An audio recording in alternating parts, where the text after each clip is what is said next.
Growth is the lifeblood of our Delaware Valley. It's a surging, throbbing force that comes from you, the people. Here is what growth looks like.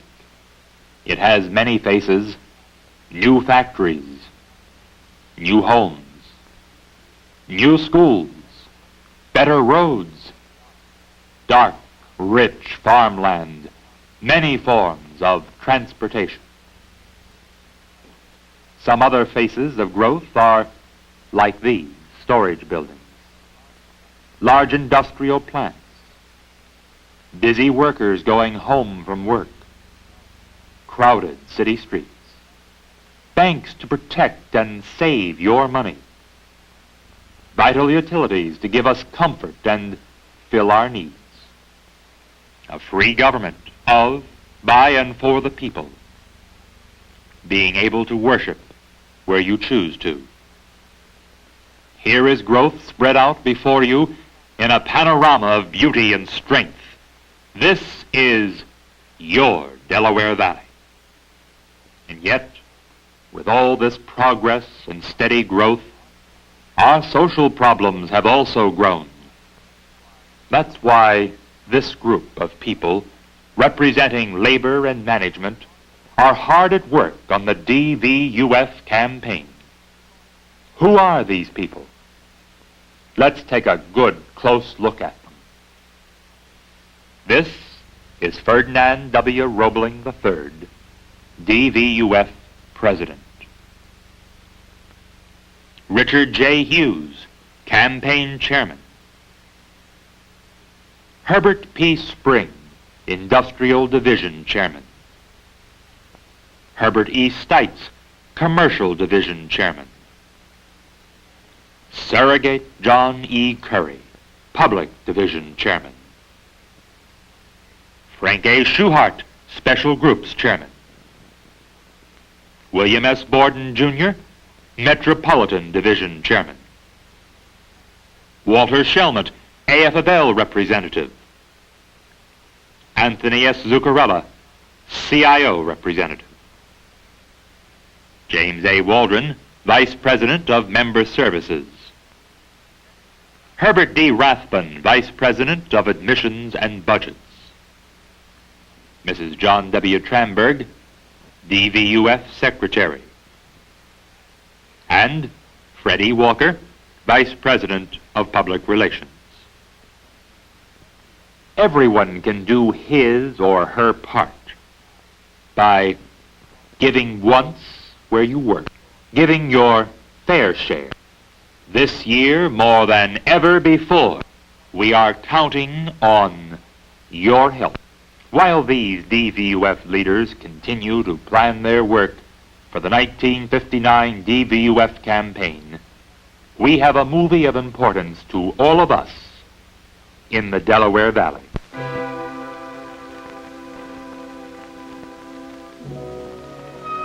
Who is he, this man who walks our town by night? Who is this stranger whose shadow falls on every wall?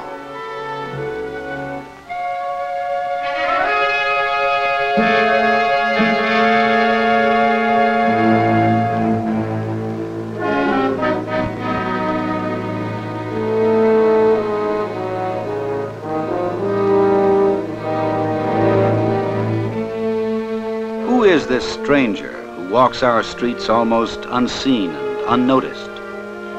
This is our story, the story of a stranger in our midst.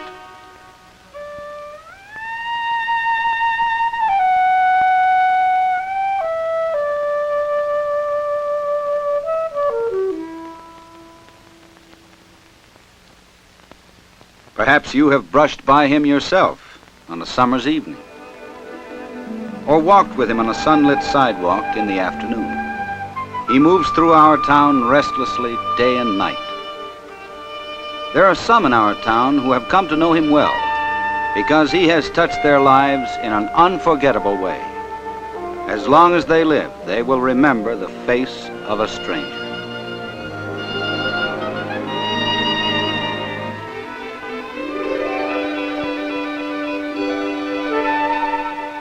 Ask a child who lives 2 flights up from an alley door. What does she know of him, this anxious, tired little girl? How did the stranger touch her life? Their mother is in the hospital. The father must work nights. So she is left alone, bewildered by a burden she can't understand. She is frightened by the absence of her one anchor to security, her mother. Her world of make-believe is gone, replaced with a kind of reality no child can be expected to face. The kind of reality that a desperate father, burdened with worry, can scarcely face himself. But she tries, and the days drag by for her. During the long evening hours, she wants to give up and hides her face in a pillow and cries. This is what her father finds time after time when he comes home. There's little fun left in dolls now. The business of living has taken too much from her. But there is an answer for this child and her family. This answer comes from a stranger.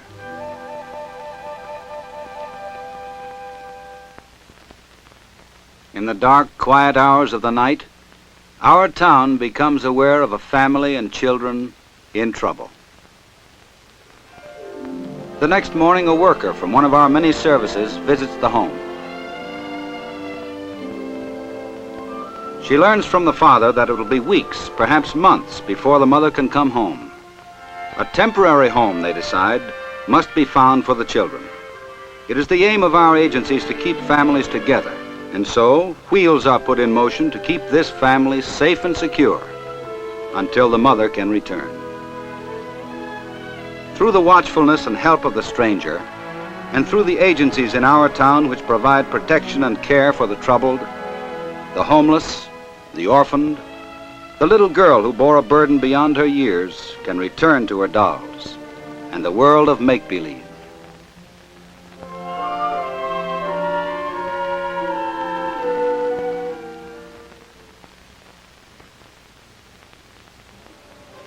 What is it like to survive a tornado? Here is an eyewitness account. Everything turned a funny yellow color, like sulfur.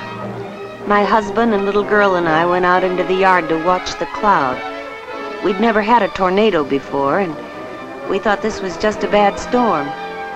And then we heard a roar in the distance, like an express train. Then we saw the funnel. We wanted to run and hide, but you just don't know where to hide. You don't know where it's going. The whole sky seems to turn around the thing, and the roar gets louder and louder. And it just keeps coming on and on. You feel sick. I picked up my little girl and we started to run. You run and try to hide, and then you pray and pray and pray. I'll always remember the big red cross on the wall of the shelter. It was sort of a symbol to us that everything was going to be all right. The first thing the Red Cross people did was to give us a hot meal.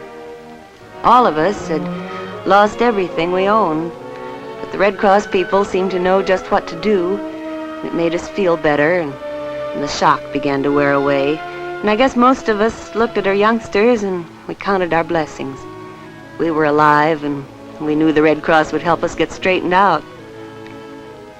The Red Cross was prepared for everything, even little things, like the scratch on my little girl's leg. They helped us with the big things, too. Most of all, they told us just how our needs would be taken care of, and that gave us all confidence and hope. I'll never forget the Red Cross. Never in my life. Whether disaster comes to our town in the form of wind or water, the Red Cross will work day and night until the job is done, and working with them is the stranger. Day and night, this stranger keeps his tireless vigil. Now he's concerned with a child in trouble, now an adult faced with tragedy. But how much can he do? The hillside is peaceful and quiet, but danger and violence are in the air. Suddenly the peace is shattered by gunfire, as the good guys wage their age-old war against the bad guys. And today, the posse is led by a straight-shooting sheriff named Jimmy.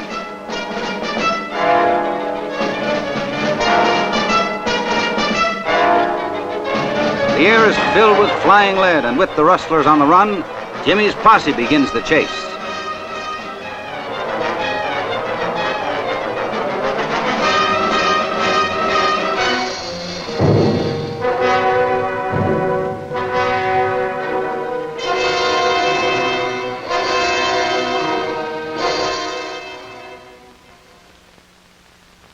But here, for Jimmy, the game must always end.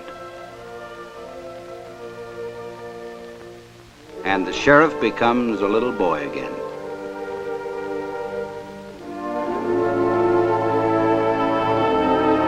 There were many in our town who believed that Jimmy would never be able to walk again without his crutches and braces. But the stranger believes there must always be hope for children like Jimmy.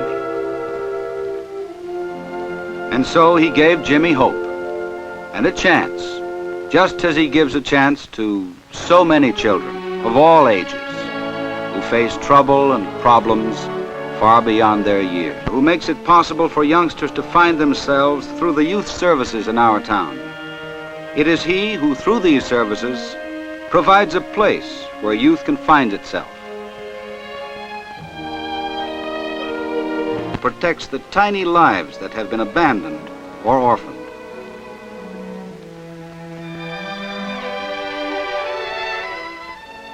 He is with the nurses who go about our town and care for the bedridden and the shut-ins.